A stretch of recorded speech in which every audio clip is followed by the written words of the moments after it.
Good morning, everyone. Happy Wednesday morning to you, and welcome back to Morning Musings. My name is Don K. Preston. I'm the president of Preterist Research Institute of Ardmore, Oklahoma. Don't forget, as I pointed out yesterday, in upcoming videos, I'm asking for your input. I'm welcoming your questions. I don't know how long I'm going to spend on it. It kind of depends upon your response to this. And as I stated, send me your questions. Don't go off the reservation and ask all sorts of questions about if I believe in aliens or not, or UFOs, or Sasquatch, or Loch Ness Monster, okay? That's not what Morning Musings is all about. On Morning Musings, I'm dealing with the Bible. What does the Bible teach? And specifically, I deal with eschatology, but doesn't mean I can't deal with other issues as well. So, send me your questions. I give no guarantees about which questions I'm going to answer. It kind of depends on how it strikes me, to be honest about it. And it depends upon how much time I want to spend on a given subject, all right? Because obviously some questions might involve another 200 videos in order to answer it properly.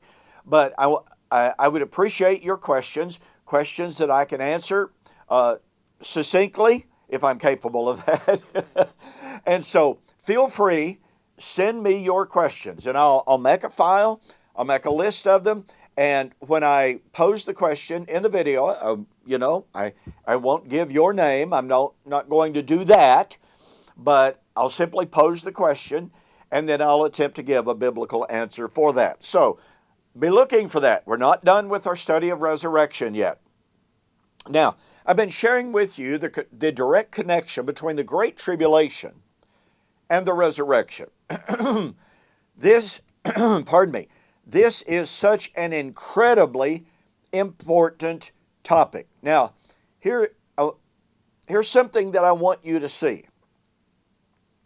We have gone over Isaiah 24 to 27.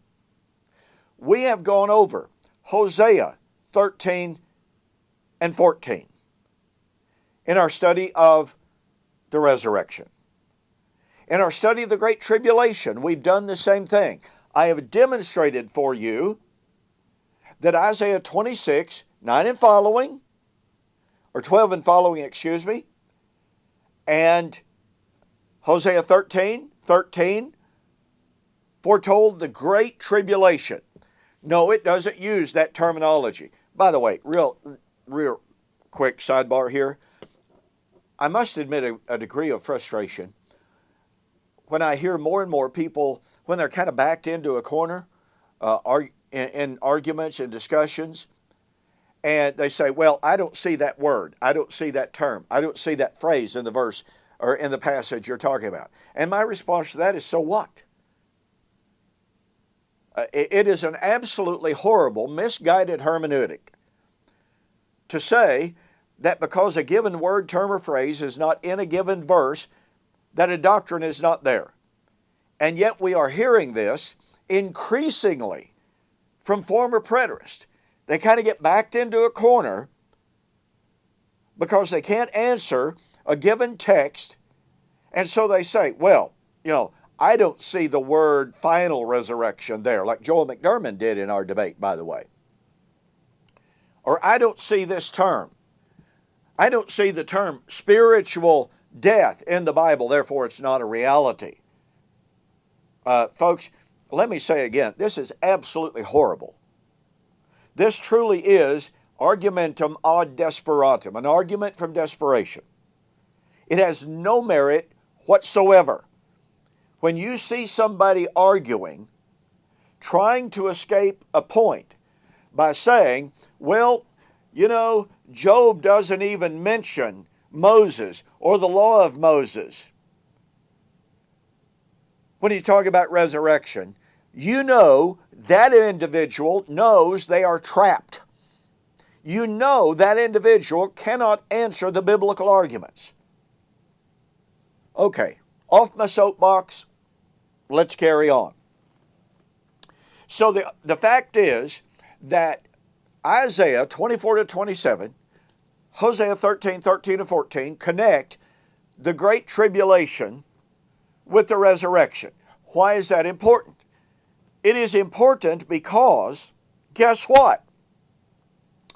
Paul said his prediction of the resurrection would be the fulfillment of Isaiah 25, Hosea 13:14. Now, what that means is this. Since Isaiah 25 and 26 foretold the tribulation before the resurrection, Isaiah 25, 1 and 2, immediately before or at the time of the resurrection, guess what would happen?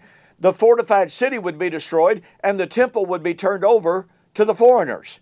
Hello, Great Tribulation. So Isaiah 24, Great Tribulation, resurrection. Hosea chapter 13, 13 and 14, the birth pangs, the Great Tribulation, and the resurrection. So, I hope you see the train coming. The resurrection of 1 Corinthians 15 would be in fulfillment of Isaiah 25, 24 to 27, and Hosea 13, 13 and 14.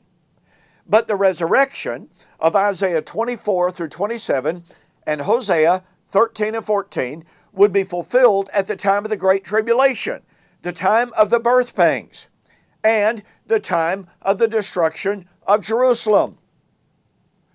Therefore, since the resurrection of 1 Corinthians 15 would be in fulfillment of Isaiah 24 to 27 and Hosea 13, and since the resurrection of Isaiah 24 to 27 and Hosea 13 and 14 would be at the time of the Great Tribulation, that means that the resurrection of 1 Corinthians 15 would be fulfilled at the time of the Great Tribulation. When was the Great Tribulation? What did Jesus say about it? This generation will by no means pass until all of these things are fulfilled. Look, folks, when Paul said that his eschatological hope of the resurrection was the fulfillment of Isaiah 24 and 20 through 27 and Hosea 13, 13 and 14, and when both of those contexts linked the Great Tribulation with that resurrection prophecy, you and I have no right to divorce the Great Tribulation from the resurrection. Inspiration itself linked them together temporally and thematically. It is therefore a gross miscarriage of exegesis. It is a perversion of the text to divorce the Great Tribulation from the resurrection. And once again, since Jesus unequivocally, undeniably, and irrefutably posited the Great Tribulation for His generation, that means the resurrection was at the end of the Old Covenant age, at the fall of Jerusalem in AD 70. I hope you'll get a copy of my book, The Resurrection of Daniel chapter 12, verse 2, Fulfilled or Future, which discusses all of this and obviously a whole lot more. Okay? Go to my website, donkpreston.com, bibleprophecy.com, and order the book. Let me know you saw the offer on YouTube or Facebook, and I'll pay your shipping. All right? You've just got to catch the power of all of this information. It is devastating to the traditional views. And yes, we've got more. So we'll see you on the flip side.